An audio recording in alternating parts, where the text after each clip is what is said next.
Abra sua Bíblia em Eclesiastes, capítulo 5.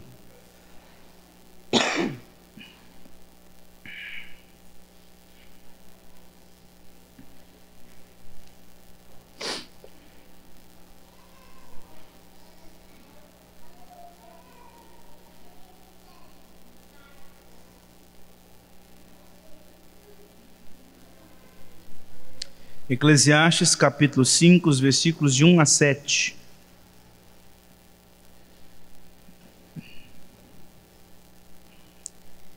Eu farei a leitura, os irmãos estejam acompanhando. Eclesiastes capítulo 5, os versículos de 1 a 7. Assim nos diz a palavra do nosso Deus. Guarda o pé quando entrares na casa de Deus. Chegar-se para ouvir é melhor do que oferecer sacrifício de tolos, pois não sabem que fazem mal. Não te precipites com a tua boca, nem o teu coração se apresse a pronunciar palavra alguma diante de Deus, porque Deus está nos céus e tu na terra, portanto sejam poucas as tuas palavras. Porque dos muitos trabalhos vêm os sonhos, e do muito falar, palavras nécias. Quando a Deus fizeres algum voto, não tardes em cumpri-lo, porque não se agrada de todos. Cumpre o voto que fazes. Melhor é que não votes do que votes e não cumpras. Não consintas que a tua boca te faça culpado, nem digas diante do mensageiro de Deus que foi inadvertência. Por que razão se iraria Deus por causa da tua palavra, a ponto de destruir as obras das tuas mãos? Porque como na multidão dos sonhos há vaidade, assim também nas muitas palavras. Tu, porém, teme a Deus. Irmãos, eu não sei se você, talvez, acho que isso deve acontecer mais com os homens. As mulheres às vezes não usam tanta camisa com botão, né? Mas às vezes quando você está se arrumando, principalmente eu que uso muito camisa social à noite, aí às vezes você está lá entretido conversando, você começa a abotoar, e aí você chega no final, tem botão sobrando e as casas já estão cheias. Aí você fala assim, uai, é raro na produção dessa camisa. Aí quando você presta atenção, você fala, não, peraí, é porque o primeiro aqui eu botei errado. Então, se você abotoou o primeiro errado, vai estar tudo errado lá para baixo, né? Por que eu estou dizendo isso? Se a gente começa errado, vai terminar errado. Assim é a relação dos homens. Para que nós possamos ter uma vida que glorifica ao Senhor, primeiro nós precisamos de comunhão com o Senhor. Aquele que não está em Cristo, ele vai viver uma vida toda bagunçada. Porque a comunhão que ele não tem com Deus afeta a maneira como ele vive nesse mundo. É óbvio que uma pessoa que não foi religada a Deus por meio de Cristo Jesus, ela vai pensar errado, ela vai falar errado, ela vai agir errado, ela vai ser uma tola, que é exatamente o texto aqui que nós lemos. Vai ser uma pessoa que vai tomar decisões, atitudes, é uma pessoa que vai falar e vai viver neste mundo de modo errado, de modo tolo.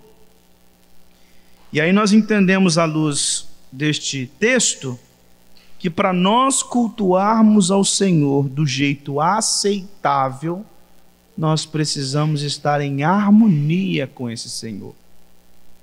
E essa harmonia nós sabemos muito bem que ela se dá por meio de Cristo. Nós vimos aqui até agora, nas exposições em Eclesiastes, que Salomão fala de uma série de coisas, e fala que tudo isso é vaidade.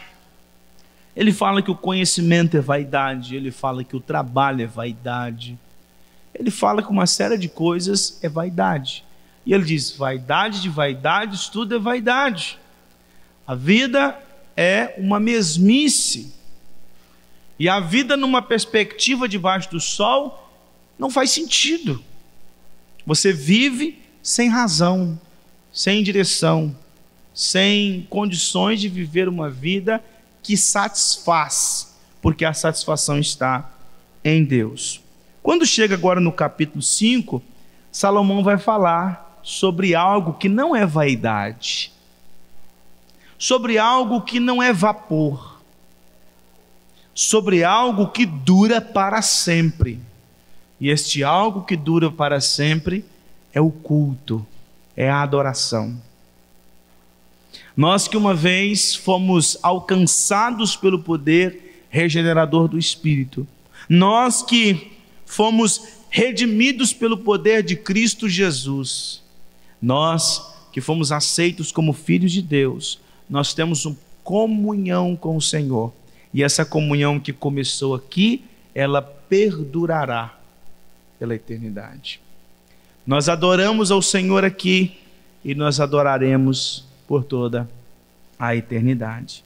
Então, a vida sem um relacionamento com o Senhor, ela é fútil, mas a vida com um relacionamento, sem um relacionamento com o Senhor é fútil, mas com o relacionamento com o Senhor é uma vida que faz sentido, ela tem significado.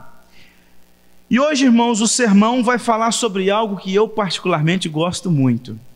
Tanto é que quando eu fui para o seminário, eu já saí daqui com a intenção, a minha monografia de conclusão de culto, de estudo, né, de seminário, será sobre tema de culto, porque eu gosto de assunto sobre culto. Só não sabia o que eu ia falar, mas que ia ser dentro desse tema, eu já sabia. E aí, no decorrer do seminário, eu decidi falar sobre salmodia. E essa foi a minha pesquisa. E passei uma boa parte do meu tempo estudando sobre culto para preparar uma boa monografia. A monografia no seminário, você apresenta ela no último ano. E quando começa o primeiro semestre, eles vão marcando as datas que você tem que entregar. Primeiro capítulo, depois a data do segundo capítulo, depois a data do terceiro capítulo, depois você tem que fazer a introdução e conclusão, até que no final você apresenta. E isso eu sabendo que seria no último ano do seminário, no ano anterior, no segundo semestre do terceiro ano do seminário, eu fui para a biblioteca do seminário toda quinta-feira à tarde, eu passava no seminário. Eu ia para o seminário de manhã, de 7 a meio-dia e 20, eram as aulas. Eu almoçava, 1h30, eu já estava na biblioteca, estudava até às 5 horas e ia para casa. E estudei tudo aquilo que eu pudesse imaginar a respeito sobre culto. Para vocês terem uma ideia, a minha monografia, ela foi concluída com 100 bibliografias. Eu usei 100 bibliografias para preparar a minha monografia.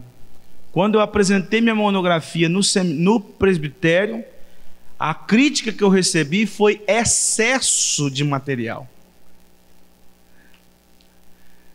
E aí alguns pastores chegaram para mim e falaram assim: rapaz, pelo amor de Deus, rapaz, você pesquisou demais, isso não é monografia não, isso é uma tese de mestrado. Mas é porque é um assunto que me chama muita atenção.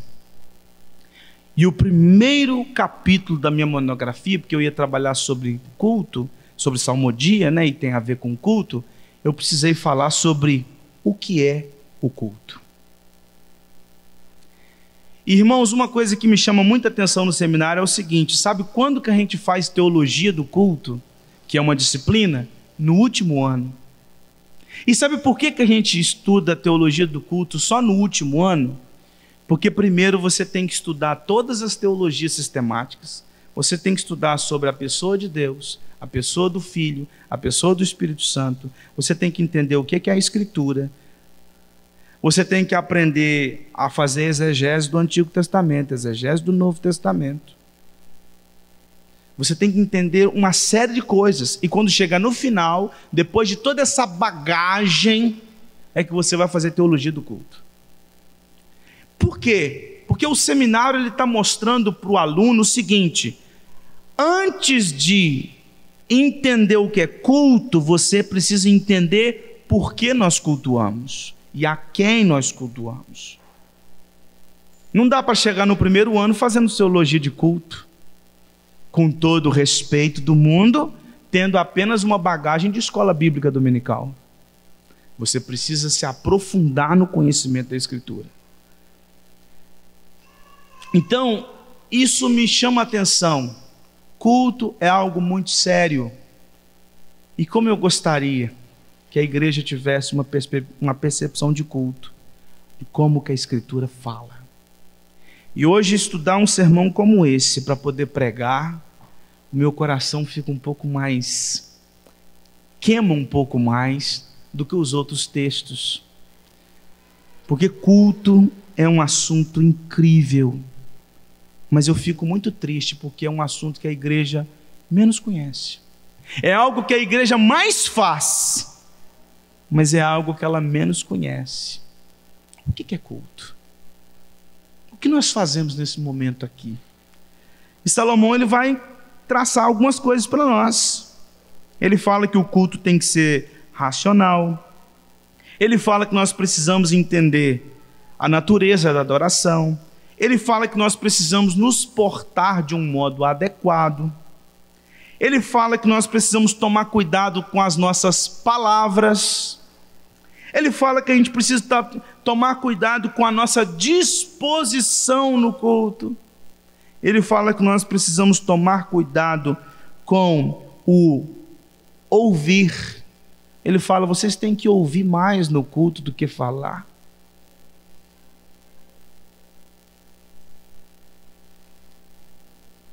E ele vai falar sobre a seriedade dos votos, porque é o momento que a gente fala, então toma cuidado com aquilo que você fala. Então a natureza divina e a seriedade do culto, elas devem levar a mim e você a uma atitude de temor ao Senhor. O temor do Senhor deve tomar conta do nosso coração. Então por isso, no lugar de uma adoração fútil, tola, ignorante, como ele fala aqui no versículo 1, Salomão nos chama a uma adoração íntegra. Uma adoração íntegra. Então vamos lá. Qual que é a primeira coisa que nós podemos extrair desse texto? Em primeiro lugar, a adoração ela envolve compreensão da natureza do culto ao Senhor. Para eu adorar, eu preciso saber o que eu estou fazendo. O que é o culto? E aqui, nós temos na primeira expressão do capítulo 5, versículo 1, dizendo assim: guarda o pé quando entrares na casa de Deus. E eu primeiro preciso falar sobre o que é casa de Deus. Casa de Deus no Antigo Testamento era uma referência ao templo ou ao tabernáculo. Porque o tabernáculo e o templo eram representação da habitação de Deus no meio do seu povo. Quando chega no Novo Testamento, Jesus é o verdadeiro templo de Deus. Tanto é que João capítulo 1, versículo 14 fala: e o verbo se fez carne e tabernaculou no meio de nós. Então a casa de Deus do Antigo Testamento, ou seja, o tabernáculo e o templo, eram figuras do verdadeiro templo de Deus, que é Cristo. Só que depois que Cristo é assunto aos céus, ele diz aos seus discípulos: eu enviarei o Consolador, e eu e o Pai faremos naqueles que creem morada. E aí Paulo lá em Efésios fala que a igreja é o templo de Deus. Então, no Antigo Testamento, casa de Deus era uma referência a tabernáculo, templo. No Novo Testamento, num primeiro momento, a casa de Deus, o templo de Deus é Jesus. Quando Jesus é assunto aos céus, o templo de Deus é a igreja. Pedro fala sobre isso na sua carta. Nós somos pedras vivas que constituem uma casa espiritual. A igreja não é esse ambiente aqui. Às vezes a gente tem essa mania, né? Durante a semana, às vezes falar assim: eu tenho que buscar a minha Bíblia que eu deixei lá na igreja. E a gente se refere a esse espaço aqui como igreja. Só que na verdade eu poderia usar melhor essa expressão. E eu entendo quando você fala: eu deixei minha Bíblia lá na igreja. Mas a gente poderia dizer: eu deixei a minha Bíblia lá no templo, ou lá no edifício, lá no prédio, lá onde o pessoal se reúne para cultuar o Senhor. Que a igreja é o povo de Deus. Só que olha só o que Salomão fala: guarda o pé. Guarda o pé quando entrares no templo. Guarda o pé quando entrares no tabernáculo. Guarda o pé para adorar ao Senhor. E o que Salomão está se referindo com isso? Por que ele está dizendo guarda o pé? Essa expressão, irmãos, guarda o pé, toma cuidado, presta atenção. Avalia muito bem, meu querido. Porque o que você vai fazer agora é algo extremamente sério. Não é uma coisa qualquer. Então presta bastante atenção antes de cultuar o Senhor. Até porque Naum fala no capítulo 1, versículo 3, que a nuvem são o pó dos pés de Deus.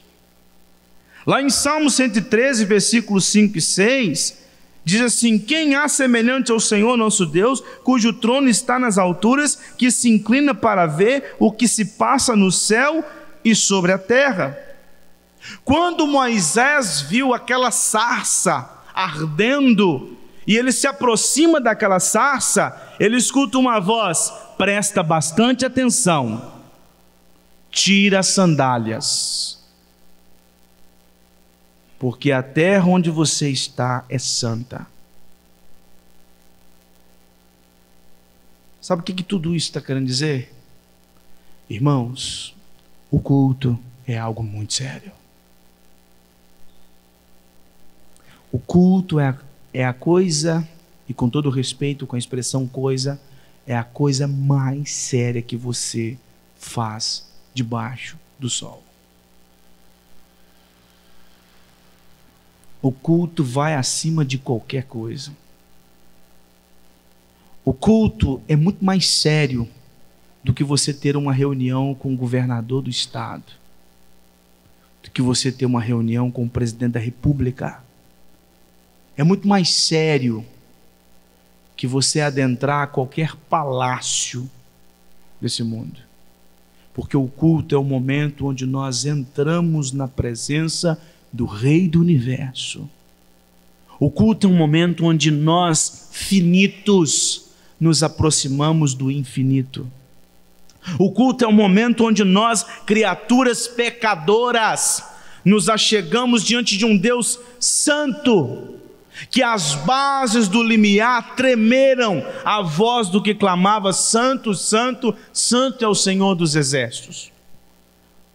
Nós nos aproximamos desse Deus que fez com que Isaías dissesse: ai de mim, porque sou um homem de lábios impuros e os meus olhos viram o Senhor, o Deus do universo. Irmãos, isso é muito sério. O que nós fazemos aqui, neste momento, é algo extremamente sério. E Salomão está nos ensinando isso, a grandiosidade do culto. O culto é algo muito sério. Salomão disse anteriormente uma série de coisas que são vaidade, mas agora ele fala para nós uma coisa que não é vapor. Ele fala para nós de uma coisa que é sólida. É o culto. O culto não é vapor, o culto não é inútil, o culto não é fútil, o culto é algo extremamente sólido, porque é o momento onde o povo da aliança está em ajuntamento solene para cultuar o Deus da aliança. É algo muito sério. Então, irmãos, nós aprendemos à luz das Escrituras que a seriedade do culto nos chama a atenção sobre o fato de que nós, seres frágeis, ilimitados, não temos condições alguma de prestar um culto aceitável a esse Deus. E é por isso que este Deus delimitou como seria o culto a Ele prestado.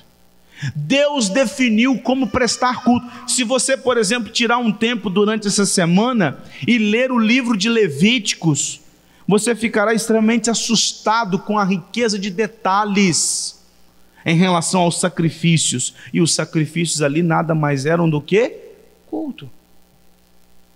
Porque Deus, Ele é minucioso em relação ao seu culto. E por mais que no Novo Testamento nós não tenhamos mais aquele culto cheio de simbolismos do Antigo Testamento, mas a verdade é que hoje nós estamos num culto muito maior do que o culto que os nossos irmãos do Antigo Testamento prestaram. Porque antes eles prestaram o culto através de sombras. E aí Jesus disse para aquela mulher samaritana: chegará o dia, e a hora já chegou, em que os verdadeiros adoradores adorarão ao Pai em espírito e em verdade. Não será nem ali, nem aqui, nem acolá, será em qualquer lugar onde o povo estiver reunidos, porque a igreja adorará o Senhor de um modo acima do culto que era prestado até ontem. Há um princípio regulador do culto. Qual que é o princípio regulador do culto? A Escritura. Deus define o que Ele quer e como quer. O culto é dele e Ele decide como fazer. E nós aprendemos isso. E com todo respeito aos meus companheiros de ministério, eu fico muito triste com muitos pastores que abrem mão, que renunciam à responsabilidade que eles têm de conduzir a questão litúrgica e o culto, do modo como nós entendemos. Que deixam o culto solto e só assumem o púlpito para pregar, sem qualquer tipo de relacionamento com a ordem litúrgica e com a condução do culto. Deixa a liturgia, a Deus dará. Eu já vi, com todo respeito, eu já vi presbítero da nossa igreja preparando liturgia de culto, sentado no primeiro banco, faltando 15 minutos para o culto começar. Ainda virando para a gente da equipe de música e perguntando: quais são as músicas que vocês vão cantar? O culto é sério. O culto não é um eventozinho de final de semana.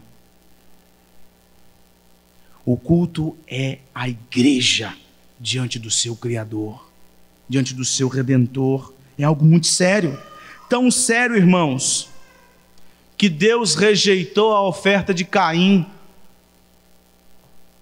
Tão sério que Deus ficou irado com o povo dele, que criou um bezerro de ouro. Tão sério que Deus consumiu Nadab e Abiú. Tão sério que Jesus chegou no templo e saiu derrubando aqueles comerciantes que estavam lá, usando do templo para efeitos comerciais. Tão sério que Ananias e Safira morreram diante do Senhor. E é tão interessante porque a morte de Nadab e Abiú e a morte de Ananias e Safira estão basicamente no mesmo contexto, porque Nadab e Abiú morrem num contexto em que o templo acabara de ser construído para a adoração do povo de Deus. Ananias e Safira morrem depois do período onde nós temos o novo templo, que é a igreja reunida para servir ao Senhor. Então, 2 momentos de transição: a morte de Nadab e Abiú e depois Ananias e Safira. Deus está mostrando que Ele tem zelo pelo seu culto. Então o culto, irmãos, é algo muito sério. Às vezes algumas pessoas olham para o culto de hoje e falam assim: mas o culto de hoje não tem aquela beleza do culto do Antigo Testamento, aquele monte de coisinhas que tinham no Antigo Testamento. É verdade, o culto no Novo Testamento ele é mais simples, mas ele é precisamente mais profundo. que Jesus falou sobre isso para aquela mulher samaritana. O culto no Novo Testamento, ele é simples no visual, mas ele é extremamente profundo no plano espiritual, porque é termos acesso direto à presença do Criador mediante Cristo Jesus, nosso Redentor. Tanto é, irmãos, que Gregório de Nissa, ele escreveu o seguinte: sabendo como é ampla a diferença entre a natureza divina e a nossa, permaneçamos silenciosamente dentro de nossos próprios limites. Ou seja, sabendo que nós somos finitos enquanto nós estamos na presença do Deus infinito, tomemos muito cuidado para não sairmos sequer 1 milímetro daquilo que Deus exige na sua palavra para o culto a Ele prestado. É algo muito sério. É algo muito sério. Tanto sério, irmãos, e tanto Deus requer o culto, que Deus deu ao povo de Deus, ao povo dele, um dia separado para cultuá-lo. Esse dia, no Antigo Testamento, era o 7º dia, e hoje o 1º dia da semana. Deus, ele leva tanto a sério o culto a Ele prestado, que Ele tirou um dia da semana. Ele disse: nesse dia aqui vocês não vão fazer nada, vocês vão me cultuar, vocês vão se reunir, vocês vão deixar os afazeres de vocês, vocês vão se reunir em famílias e vão celebrar o meu nome. Então, irmãos, diante de tudo isso que nós estamos vendo até aqui, a gente precisa fazer algumas perguntas para autoavaliação. E eu pergunto para você estar no culto, é algo prazeroso ou é apenas uma obrigação? Será que para você estar no culto é prazeroso, ou você fica preocupado que se você não estiver, na segunda ou na terça-feira, um irmão ou o pastor da igreja vai mandar uma mensagem: senti sua falta, o que está acontecendo? Então, para que ninguém fique no seu pé, você participa do culto. Ou talvez você participe do culto porque você acostumou-se a estar aqui todo domingo. Ou será que você tem prazer para estar aqui? Outra coisa, o que te atrai a estar no culto? O que te atrai? É a liturgia? É o pregador? São as canções? É a habilidade da equipe de música? É o conforto dos bancos? O que te atrai a estar no culto? Você gosta de estar no culto ou você se acostumou a estar no culto? Então, irmãos, a gente percebe que, à luz das Escrituras, quanto mais compreensão nós tivermos da natureza do culto, melhor nós conseguiremos, entre aspas, avaliar o culto e nos portarmos no culto. Eu sempre digo para algumas pessoas que, para eu conhecer o que uma igreja pensa, o que uma liderança de uma igreja pensa, e como aquelas pessoas têm a visão de Deus e da sua palavra, eu não preciso de muita coisa, eu só preciso participar de um culto. Porque o culto, eu aprendi uma certa feita com um pastor amigo, ele é o cartão de visita de uma igreja. Então, no culto você sabe o que as pessoas acreditam. No culto você entende o que tem sido ensinado para aquela congregação. Então, estar no culto é algo onde eu tenho condições de chegar e olhar e dizer: esta igreja aqui não sabe nada de culto. Ao mesmo tempo que eu posso chegar em alguns lugares e falar assim: poxa, aqui há seriedade. Eu acho que o pessoal aqui estuda a Bíblia. O culto diz muito. E a maneira que a quantidade de compreensão que nós temos a respeito do culto nos leva a nos portar melhor no culto. E a segunda lição que nós podemos extrair também deste texto é que a adoração, ela envolve prontidão para ouvir ao Senhor. Olha aí. Chegar-se para ouvir é melhor do que oferecer sacrifício de tolos, pois não sabem que fazem mal. Não te precipites com a tua boca, nem o teu coração se apresse a pronunciar palavra alguma diante de Deus, porque Deus está nos céus e tu na terra. Portanto, sejam poucas as tuas palavras, porque dos muitos trabalhos vêm os sonhos, e do muito falar palavras nessas. Ou seja, toma cuidado com as suas palavras, porque Deus está nos céus, ou seja, porque Deus é perfeito, porque Deus é santo, porque Deus é infinito. E você está na terra, você é criatura, você é pecador, você é limitado, você é finito. Então toma cuidado com aquilo que você fala, com esse Deus Todo-Poderoso. Então, por isso que ele começa dizendo, é melhor chegar para ouvir do que para falar. Então no culto, quanto menos você falar, é melhor. Me ajuda aí, Pedro, não tem uma coisa no direito que o pessoal fala, né? Você está no direito de permanecer calado, né? Porque tudo que você disser poderá ser usado contra você mesmo. Então toma cuidado com as coisas que você fala diante de Deus. O culto, irmãos, é uma audiência. Mas o culto, a gente precisa entender, irmãos, que o culto ele é a Deus. O culto ele é na mediação de Deus. E o culto é no poder de Deus. O culto é a Deus pela mediação do Filho, no poder do Espírito. Então, a Trindade Santa está atuante no culto. A visão que muitos têm é que o culto é mais ou menos o seguinte: nós chegamos para o culto e Deus está lá no céu assim. Hoje eu quero ver. Será como é que tá as coisas, hein? Será que hoje vai ter aquele solinho legal de guitarra? Será que o pessoal vai cantar assim? Quais são as músicas que eles vão cantar hoje para mim?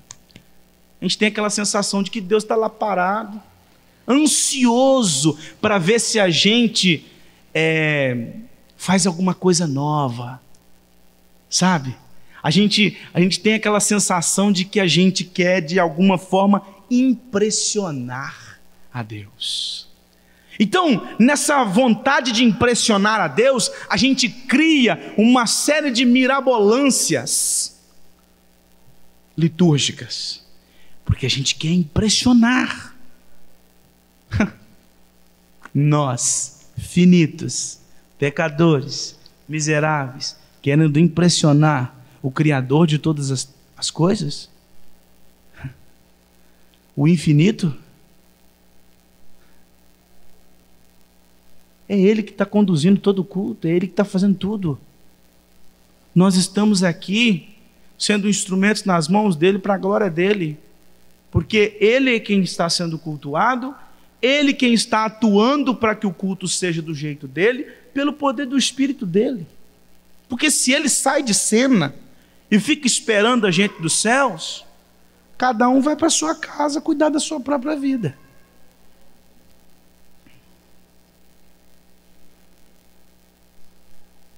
Então, irmãos, nós acabamos tendo uma visão assim, um tanto quanto performática do culto, né?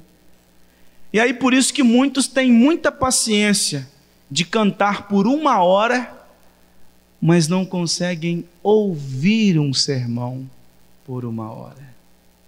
Porque a gente quer falar e não ouvir.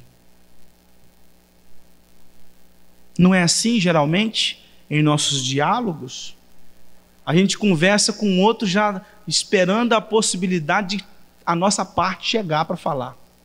A gente não tem paciência para ouvir o que o outro tem para falar. Você espera com muita angústia no coração para que a sua hora chegue de falar.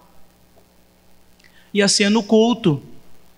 A gente não tem paciência de ficar ouvindo uma exposição bíblica, Por que ficar aqui 40, 50 minutos, 1 hora, sendo que eu poderia cantar os hinos do inário, eu poderia cantar uma série de cânticos, nós poderíamos sair daqui com aquele louvorzão, e a gente falando um monte de coisa para Deus, e Salomão está falando assim: rapaz, chega para ouvir.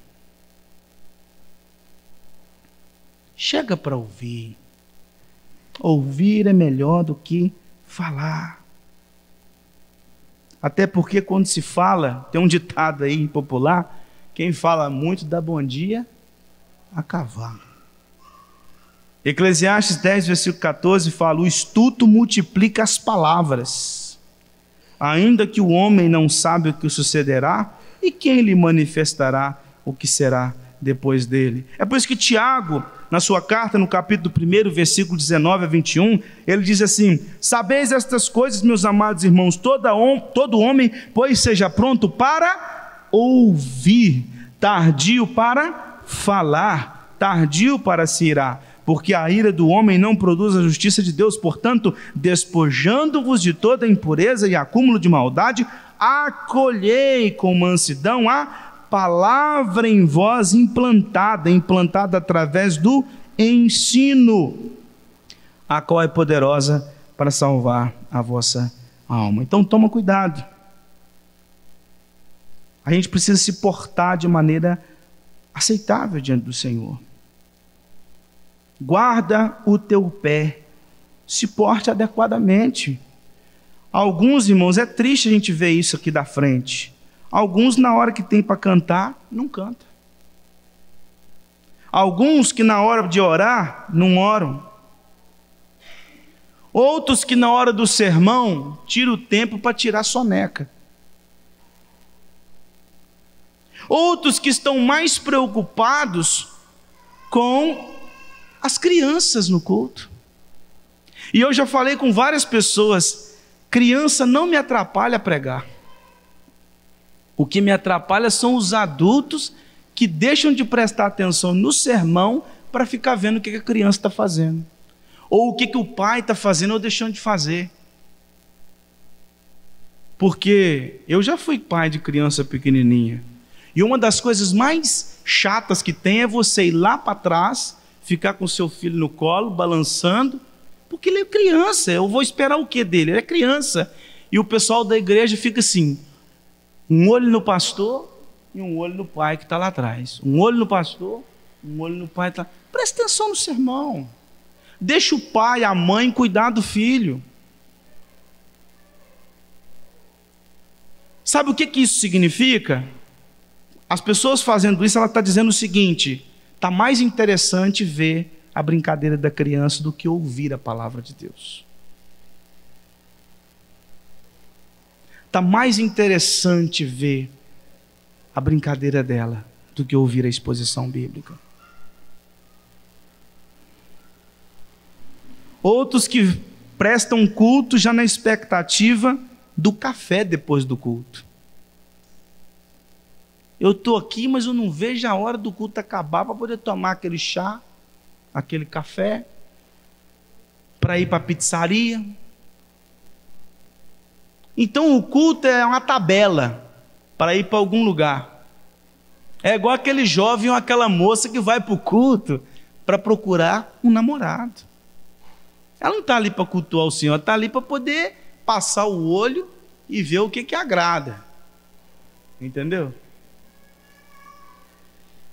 Gente, nós precisamos ter um senso mais sério do culto. O culto ele é teocêntrico. Nós não estamos aqui para sermos servidos. Você não veio aqui para ser servido. Nós viemos aqui para servir. Nós saímos de casa e estamos aqui para glorificar ao Deus Todo-Poderoso, Criador dos céus e da terra. Nós não viemos aqui para assistir culto. Se você tem esse costume de dizer que você vai para a igreja assistir culto, para com isso. A gente não vem aqui para assistir culto, a gente vem para cultuar, a gente vem para trabalhar, a gente vem para servir, a gente vem para glorificar ao Senhor. Então não é para assistir, nós estamos aqui prestando culto. Nós precisamos pedir ao Senhor que nos ajude todos os dias a aprender a ouvir a voz dEle através do sermão, para que a gente não se pareça como um tolo, para que a gente tenha cuidado com as nossas palavras, para que a gente não saia falando coisas desnecessárias, fazendo promessas que a gente não vai cumprir, que é inclusive o que nós vamos falar daqui a pouco. Olha o que disse Philip Ryken, abre aspas: as primeiras perguntas que precisamos fazer a nós mesmos quando nos preparamos para o culto são: primeiro, estou preparado para ouvir a voz de Deus? Essa é a primeira pergunta. A segunda, o meu coração está aberto para a instrução espiritual? Meus ouvidos estão atentos à mensagem que ouvirei da Bíblia? Ai, garganta ruim, gente.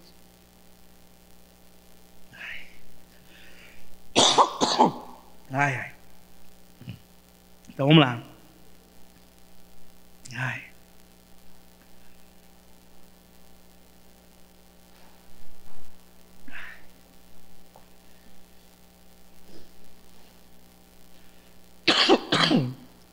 Então, você está preparado para ouvir a voz de Deus?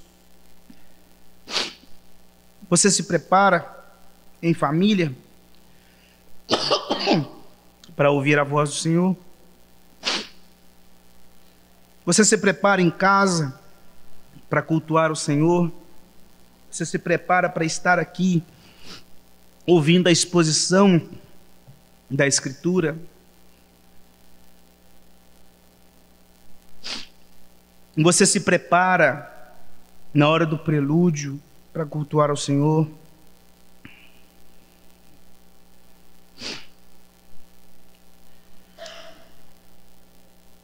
Você é daquele que diz assim: eu não gostei muito da liturgia.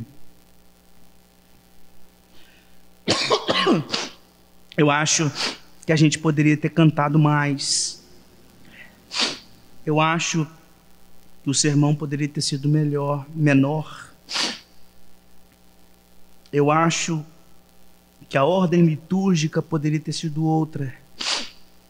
Quando a gente faz isso, a gente está dizendo que o culto tem que me agradar.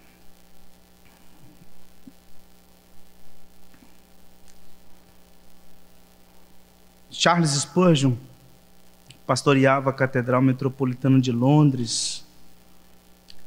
E sabe como que era a liturgia no culto? Uma oração, um texto bíblico, um hino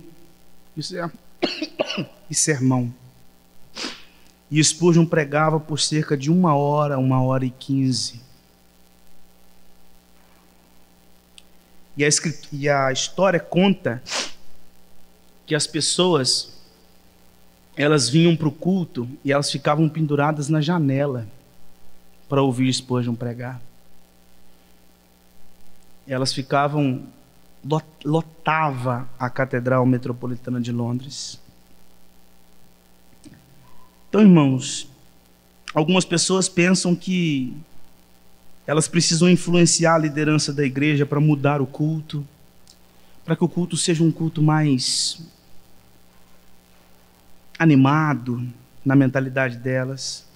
Algumas pessoas mudam de igreja porque o culto da onde elas congregam não é um culto que agrada a elas, é um culto frio. O pastor prega demais, canta pouco, ou às vezes não canta aquelas músicas que um monte de igreja está cantando por aí afora. E às vezes eu fico preocupado, porque uma vez eu estava em Barra de São Francisco e uma moça chegou para mim, e eu era responsável pela equipe de música lá, e ela disse assim: por que nessa igreja não canta a música X? Falou o nome da música. Por que aqui não canta? As igrejas da cidade tudo canta essa música. Eu falei assim, a primeira coisa que eu tenho para te dizer é o seguinte, você tem que falar isso com o pastor, isso não é comigo. A segunda coisa que eu tenho para te dizer é o seguinte, uma coisa que eu aprendi com a minha mãe quando eu era criança, é que eu não sou todo mundo. Então não é porque todo mundo está cantando coisa que não presta, que nós vamos cantar coisa que não presta. Mas por que isso? Porque a gente quer um culto para a gente. Eu quero estar onde eu me sinto bem. Eu quero cultuar num lugar onde o culto me faz sentir coisas maravilhosas.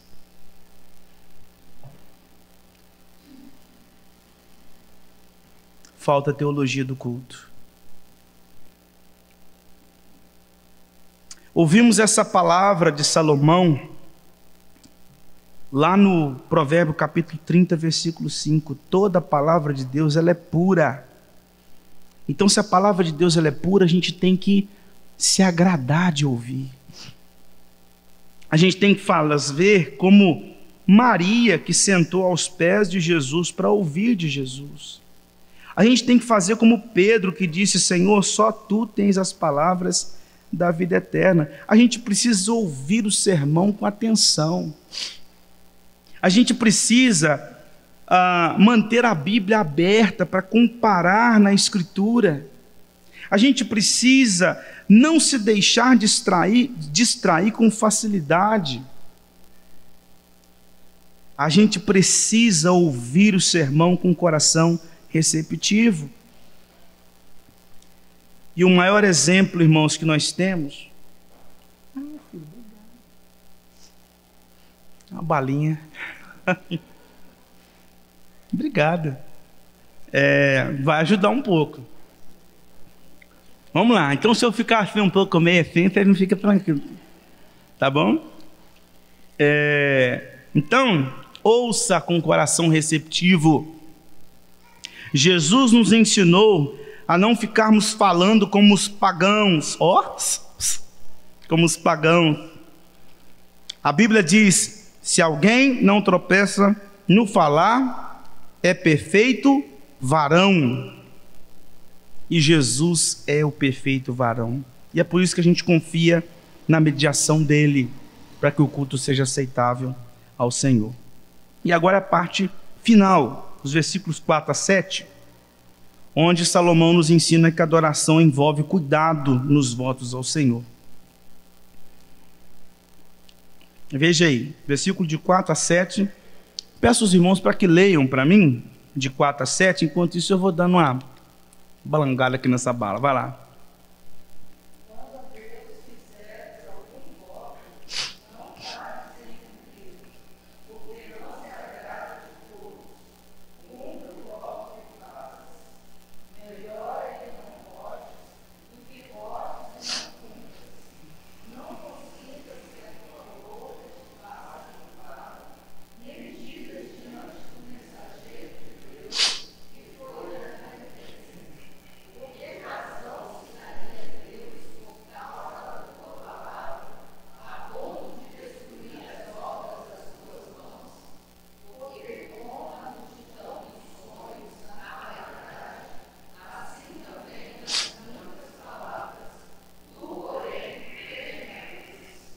Olha só o que Salomão fala. Cumpra os seus votos. Todo casal, quando vai se casar, ele faz votos. E o que o outro espera? É que os votos sejam cumpridos. Quando você se converteu, você veio aqui para frente, se você veio para essa congregação, ou numa outra congregação, você veio aqui para frente e você respondeu algumas perguntas. Você fez um voto diante do Senhor. Quando você, que é um oficial, um presbítero, um diácono, um ministro da palavra, quando você foi ordenado, você fez votos ao Senhor. Quando nós, pais, batizamos os nossos filhos, nós fazemos votos ao Senhor diante da igreja. Então nós precisamos cumprir os nossos votos. E sabe o que nós fazemos também na hora do culto? Nós cantamos algumas coisas. Nós oramos. É por isso que Salomão fala, presta atenção, porque é melhor ouvir do que falar. Porque aí você canta, por exemplo, no culto: toma-me, rendido eu estou, aos pés da cruz eu me encontrei, o que tenho eu te entrego a ti. Aí você canta: não quero viver para mim mesmo, eu quero te servir e amar, irmão, compartilhar e dividir. Nós estamos fazendo isso no culto. Nós estamos falando no culto. Nós passamos um momento de oração, de confissão, e você ora e fala: Senhor, me perdoe por esse pecado, e Pai, eu me comprometo com o Senhor não fazê-lo mais. Você fez uma promessa diante do Senhor. Então, irmãos, por isso que Salomão está dizendo: presta bastante atenção nos votos que você faz. Presta atenção nas coisas que você está cantando e nas orações que você está fazendo. Não canta só por cantar, achando que Deus não está levando em consideração isso, que isso aqui é só um teatrinho.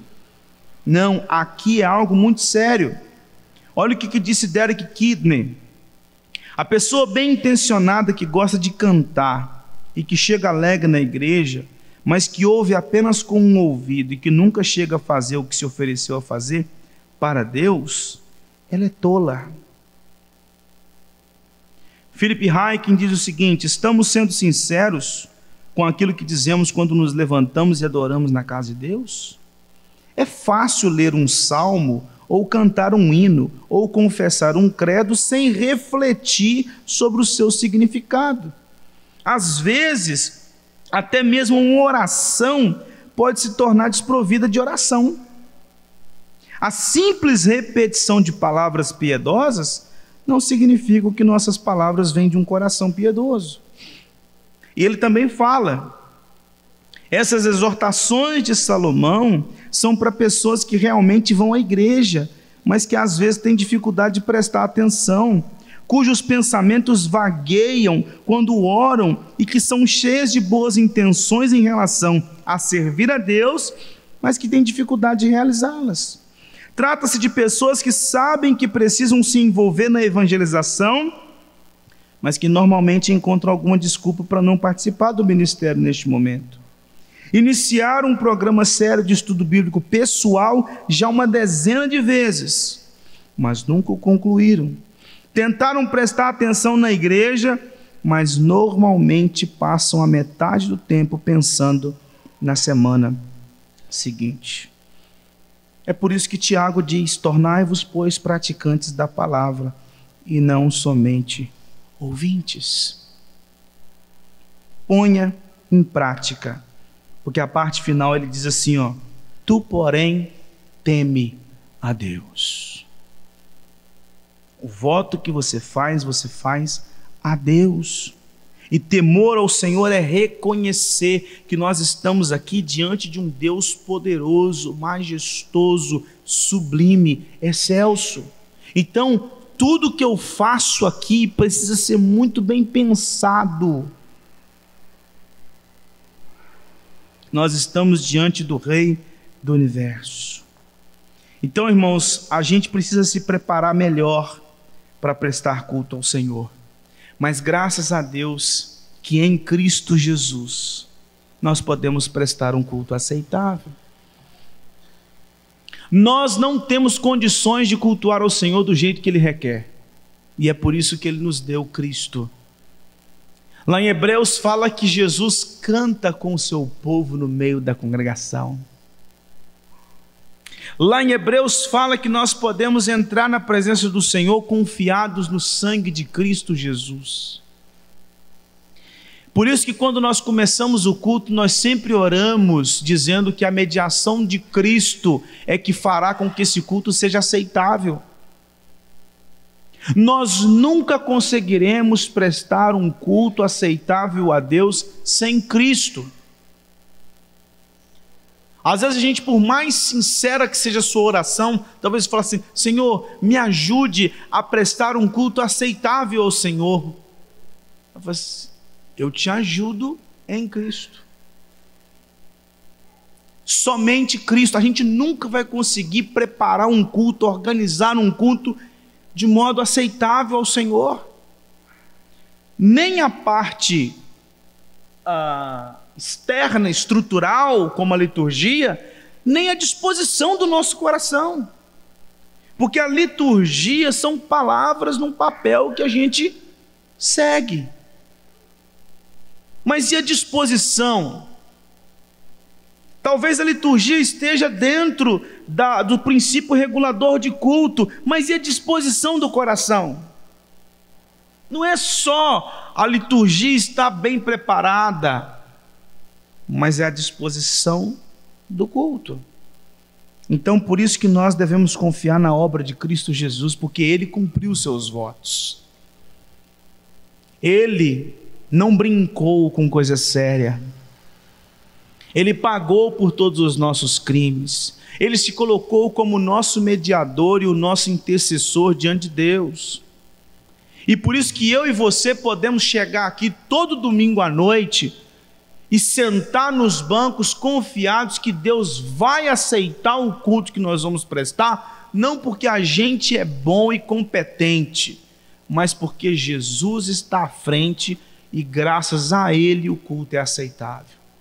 Ele fez possível o culto ser aceitável a Deus. Louvado seja o nome do nosso Senhor e Salvador Jesus Cristo.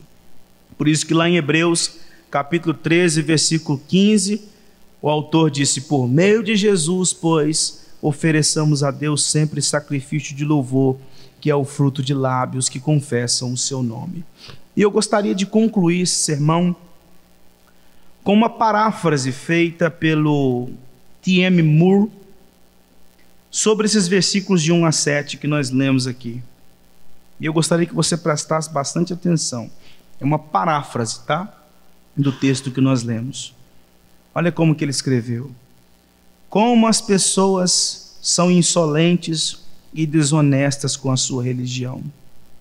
Usam-na apenas de acordo com as suas necessidades. Por isso, atendem aos cultos e cantam os hinos, e quando precisam, dão um pouco de dinheiro ao Senhor. Mas vivem elas como deveriam quem fez um voto a Deus? Não se iluda. Entre seus amigos a sua fé está em jogo. Lembre-se, Deus sabe tudo. Ele conhece o nosso coração quando lhe oferecemos nossa adoração, e você não pode enganá-lo. Por isso, dê uma olhada em si mesmo antes de se apresentar novamente ao Senhor. E vá para ouvir, não para falar, pois Ele saberá o que você precisa. Porque qualquer tolo consegue fazer uma oração linda ou cantar um hino sobre sua fé. Suas palavras são irracionais como um sonho, mesmo que as pessoas que as ouvem se impressionem. Mas não Deus, pois as palavras não custam nada, como os sonhos que você tem enquanto dorme. Deus quer o seu coração, meu filho, não apenas um espetáculo. Acerte as suas contas com Ele, antes de se apresentar perante Ele.